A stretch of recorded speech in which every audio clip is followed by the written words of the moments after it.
Hey everyone, so today we're going to do a little sledding. We're going to go up check a mine up near a place called Erie, which is on the Salmo Creston Highway. And it's a pretty nice day, light snow today, about -10 Celsius. And it's the first week of February, so we're going to unload our sled and head up the road. Welcome to darkness, that's blood in the air. The angel of death is sending the stairs. The madness, sadness, the kiss of the gun. Cover your ass as you stay on the run.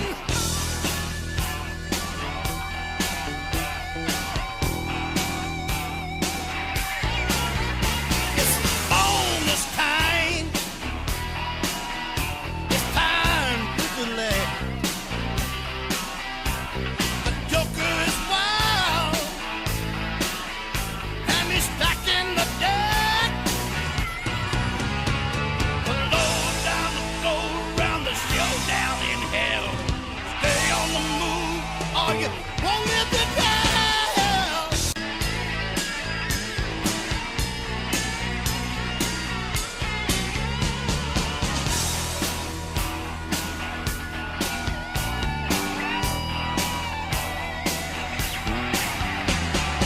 Tick tock, cut to the chase.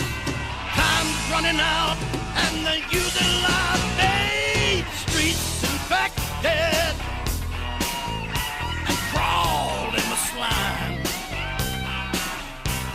The neon nightmare is about to unwind.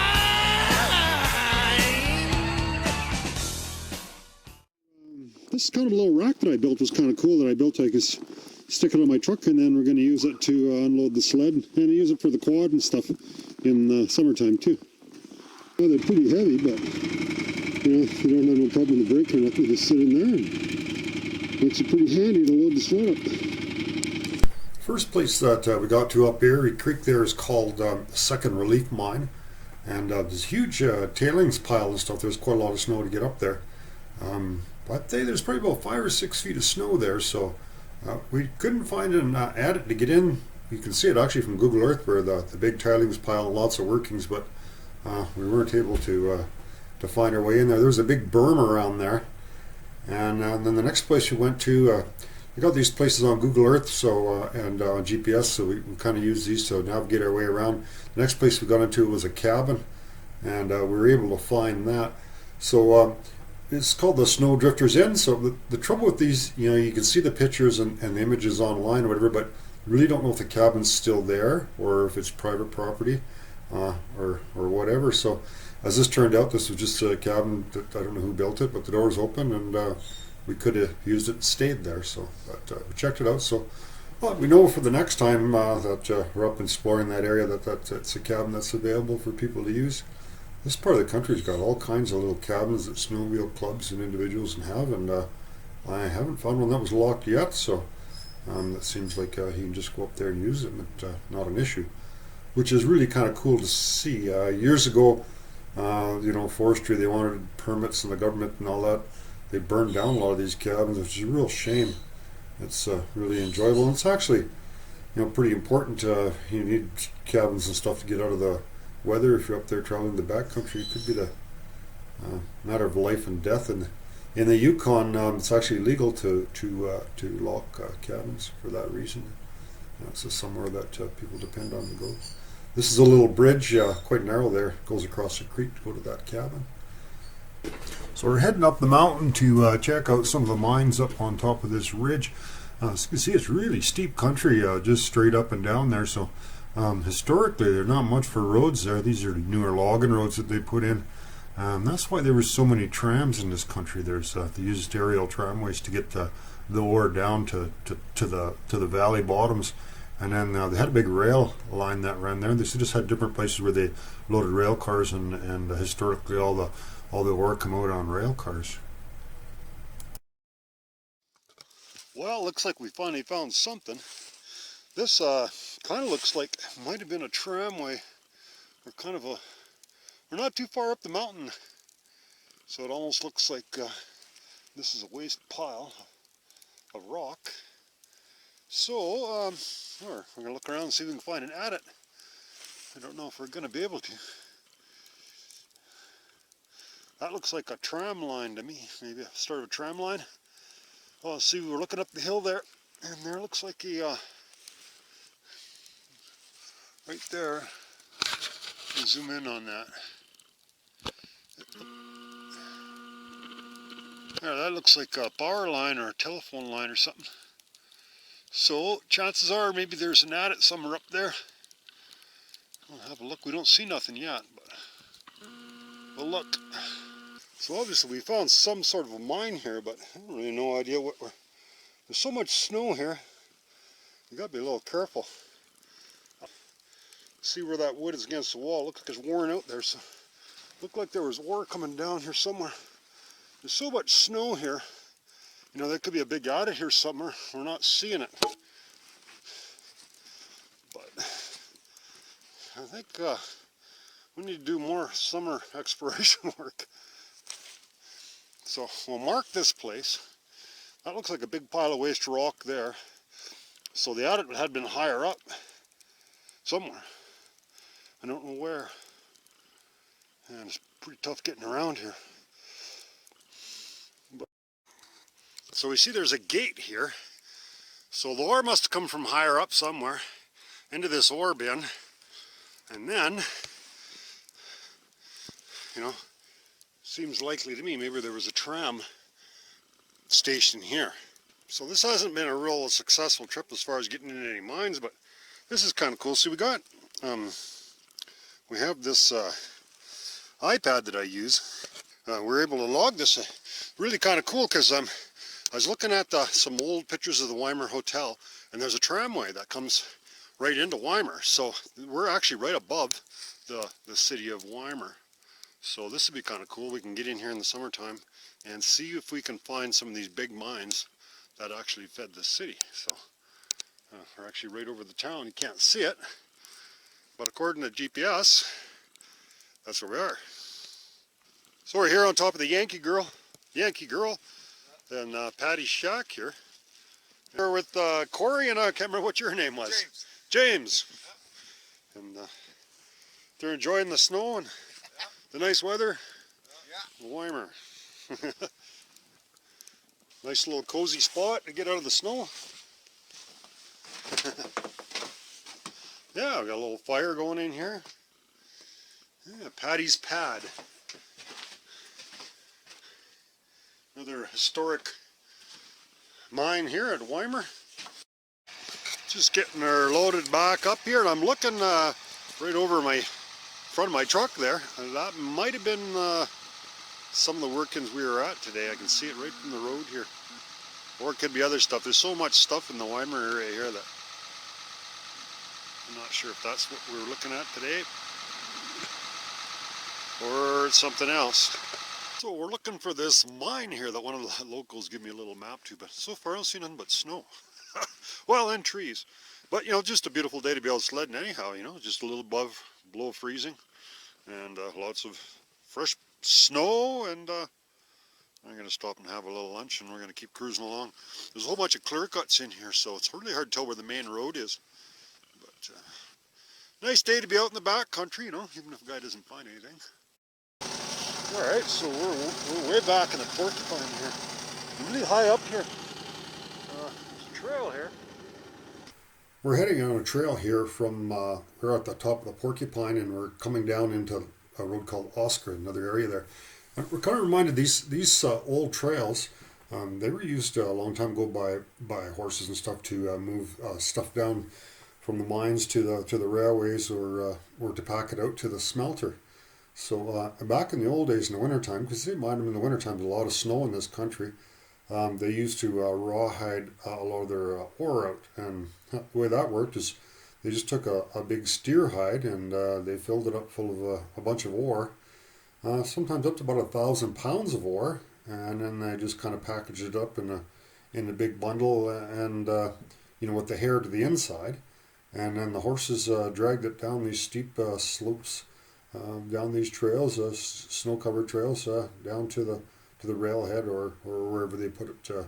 They had wagon roads and stuff, and it was an old method called rawhiding. And so the next thing, we went to Ymir, and this is a really historic hotel. It's just a really cool hotel. And we walked through. I'm not going to show you the whole thing. We walked through the hotel. I think there's about 15 rooms. There's 3 stories to this hotel. It was built back in the late 1800s, 1896.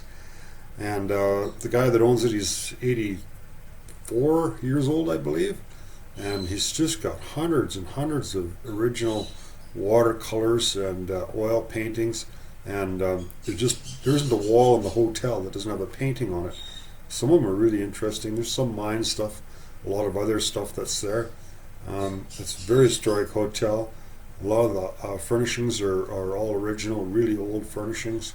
It's just a real treat if you enjoy history to talk to some of these, talk to the guy that's there. And, the people are just real friendly around there, and they really enjoy history. There's only about 3 buildings, original buildings in town. It's a very small town. There's no gas station, nothing there. So the hotel's got 2 really kind of a fancy rooms, the King and Empress, a little over $100 a night to stay there, and just a basic room with a bathroom across the hall is $44 per night. So there's no television or nothing there. There's nothing, which is kind of nice. You go to the hotel and there's not TVs blasting all over the place. It's just a real experience, and you can almost imagine you're back in the 1800s. There's a few things that are a little different there, but pretty authentic, historic hotel. Back in the day in Ymir, there was about 10 hotels, and this was just a screaming town that had a big stamp mill and railway. And all these mines are all active. There's no mines left there at all, but lots of historic mines, and people are very keen to talk about history. And we were down in the pub there and talked to a bunch of people, and they showed us all these different places where we could go and give us directions. And just a really friendly little town. There's no gas station or any other real business other than just motels and accommodations in this little town.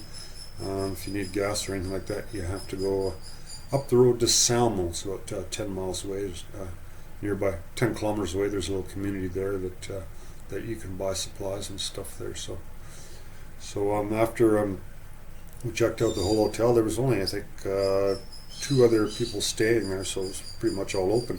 And the cool thing is they just leave all the doors open for all the rooms, so you can wander around the whole hotel and tape all these little rooms and all the furniture and all these different paintings. It's just kind of a real fascinating experience. It takes a lot longer to walk through than what I take, but don't know how many viewers are going to want to look at hundreds and hundreds of pictures. But just a real treat. Really enjoyed going through all these rooms and looking at all the stuff of this hotel.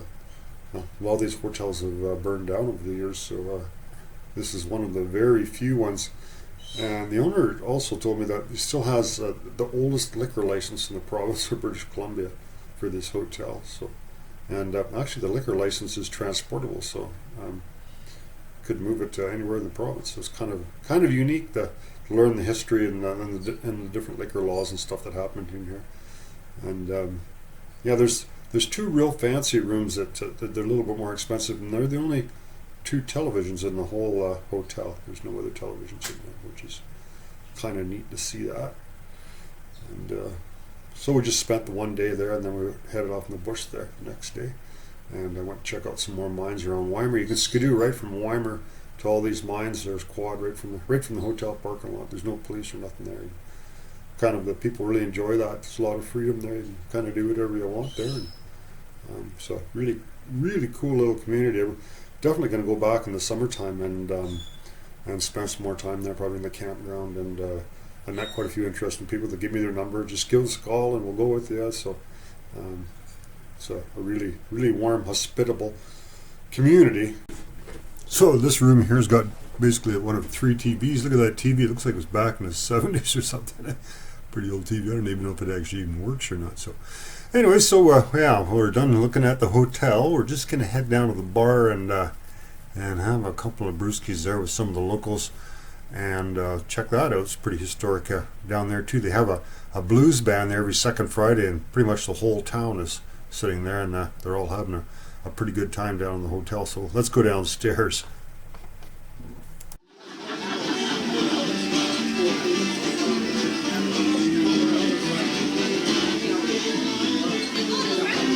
Look at all this horse stuff.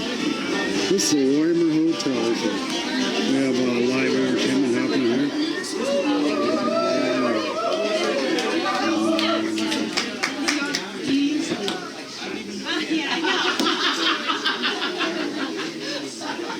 Oh, I know.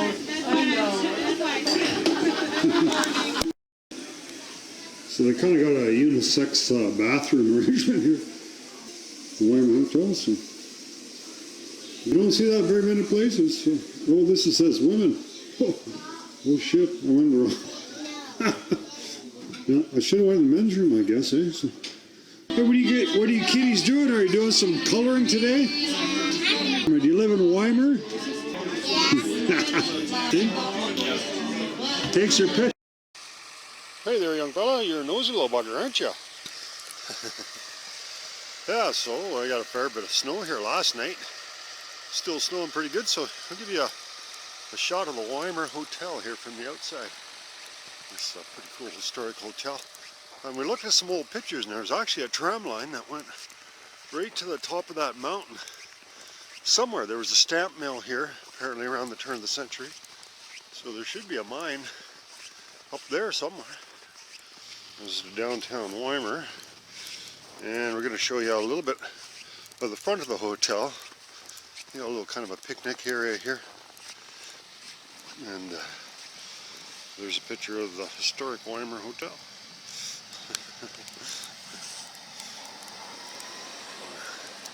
There's another one of the old buildings there. I'm not sure what it was.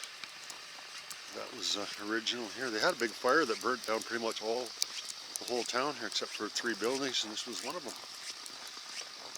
A pretty big hotel. There was about 10 hotels here at one time, and things were going crazy. Back around the turn of the century, the main street of Ymir. There's not much here. You can't even get gas here. You need to travel to Selmo to get gas. Talk, cut to the chase. Time's running out, and they're using live bait. Streets infected